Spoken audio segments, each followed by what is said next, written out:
This is a video for Edexcel Further Pure 1, Coordinate Systems 2, Ellipse and Hyperbola, Section 2.8, Loci Problems. Well, before I look at a couple of examples of Loci problems, then it's worth reminding you of all the information which is given to you on formula sheets. Remember that this can be quoted without proof, unless of course a question asks you to prove something, but in general you can quote these results, you don't need to memorize them. So here's a typical example about an ellipse. We're given the equation of an ellipse and we're asked to look at the midpoint of the line between a point on the ellipse and the focus and show that that midpoint moves such that its equation is given by this expression here. So to do this, what we're going to have to do is to find the values of A and B, which we can calculate from the equation, and having got those we can then calculate E, and then it's a straightforward matter then of substituting into the known expressions for the coordinates of S and a general point on the ellipse to find P and S.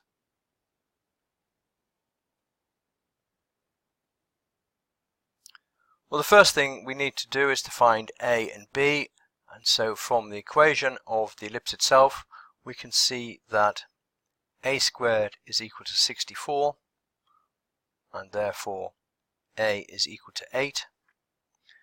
B squared is equal to 48 and therefore B is equal to the square root of that, which is 4 root 3. We can then quote from the tables that B squared is equal to A squared 1 minus E squared for an ellipse, and therefore substituting those values, 48 is equal to 64 1 minus E squared, and if we calculate that we get that E squared is equal to 1/4, which means E is equal to half. The focus S is at A, E, 0, so A multiplied by E is equal to 4, so this is at 4, 0. And P is a general point which is 8 cos t 4 root 3 sine t. So that's A cos t and B sine t. So let's just look at that again. We used the expression that we've got, the equation that we've got for the ellipse to calculate A and B, and then substitute into the standard equation connecting B squared, A squared and E squared to get E is equal to a half. And once we've got that, then substituting into the expressions for the coordinates of the focus and a general point gives us this. Now that's the ellipse part of this question over at the moment, and so what we now need to do is to look at the midpoint of a line. Well, of course that's just a general thing from your pure mathematics. The midpoint will be at the sum of the coordinates divided by 2. So let's look at that on the next slide. So the midpoint M is going to be at 4 plus 8 cos t, 4 plus 8 cos t divided by 2, and then a half of the sum of the y coordinates, which is a half of 4 root 3, so 4 root 3 sine t over 2. In other words, M is equal to the point with x coordinate 2 plus 4 cos t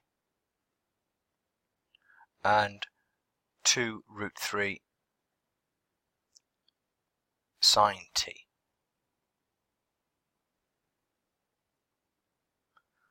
Well, taking this first expression for x, x is equal to 2 plus 4 cos t,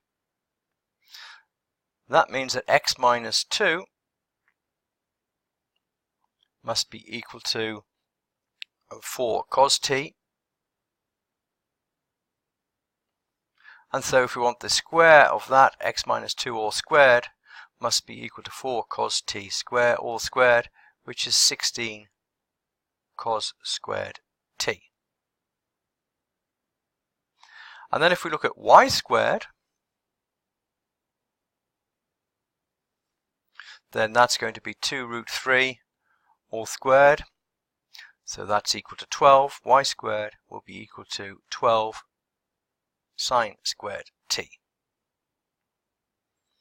Now taking those two expressions, if we take the first one, 16 cos squared t divided by 16, and we take the second one, 12 sine squared t divided by 12, we get sine squared plus cos squared, and of course that's equal to 1. So we can say that therefore we have that x minus 2 all squared divided by 16 plus y squared divided by 12 is equal to 16 cos squared t over 16 plus 12 sine squared t over 12, and that's cos squared plus sine squared equal to 1.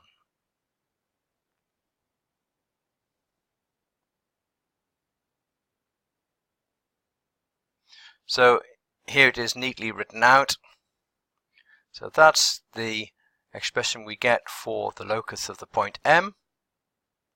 And of course, if you look at that, this is just an ellipse, isn't it? This is an ellipse which has been moved off the origin as its central point. It's been moved 2 to the right, so we've got x minus 2 all squared in there rather than x squared. But this is the general form of an ellipse, so we could put in its minor and major axes in those sort of positions there.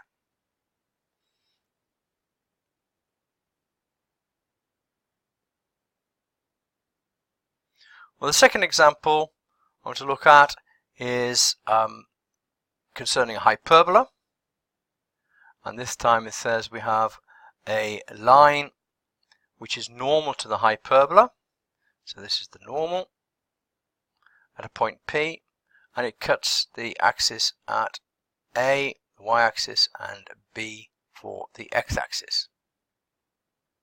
We want to show that the midpoint of the line from A to B, so this is the midpoint of where it cuts the axes, is also a hyperbola, and we want to find its equation. So to solve this, we're going to have to work out the equation of the normal, then set x equal to 0 and y equal to 0 in that equation to get the coordinates of A and B. Once we've got those coordinates, then the midpoint, and then looking at the connection between the x and the y values of the midpoint of M.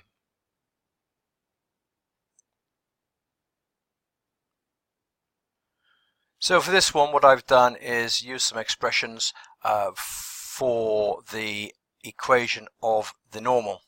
However, in general, what you really should do is to differentiate to find the gradient dy by dx, and then show that we get the normal as the expression at the end there. That's been covered in previous videos, so I won't go through it now, but it might be worth you pausing and making sure that you're happy with the equation of the normal being 4 root 3y plus 8x sine theta is equal to 112 tan theta. So now that we've got the equation of the normal, we can put x equal to 0 and y equal to 0 in turn, and that gives y is equal to 28 root 3 over 3 tan theta. That's the value of the y value coordinate of A. And similarly, putting y equal to 0 gives us the x coordinate of B equal to 14 sec theta.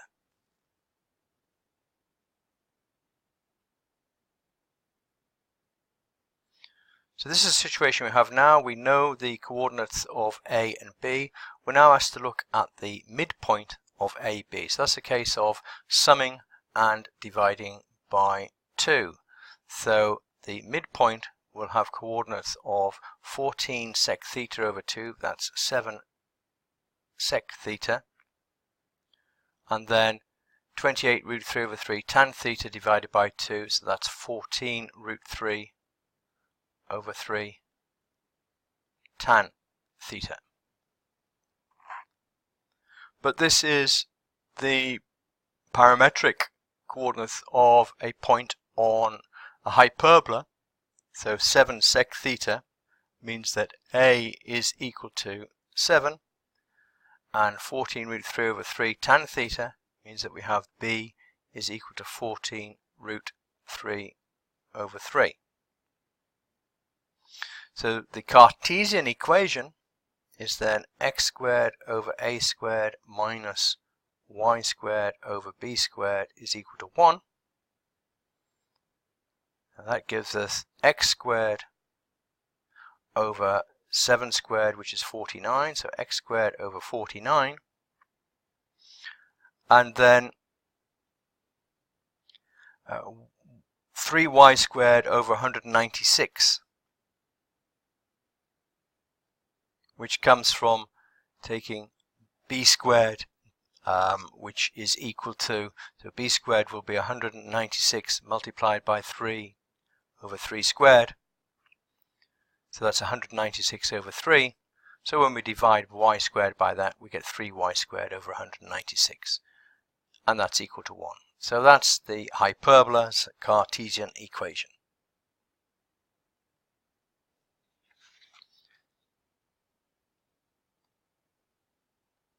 So again, just pause the video for a minute and make sure you're happy with that. That we have a hyperbola. Quite an interesting fact, isn't it? That the midpoint of the line joining the points where the normal to the original hyperbola is also a hyperbola. Okay, that brings to the end this video, and also the end of the series of videos for Coordinate Systems 2, which have looked at the ellipse and hyperbola in some detail.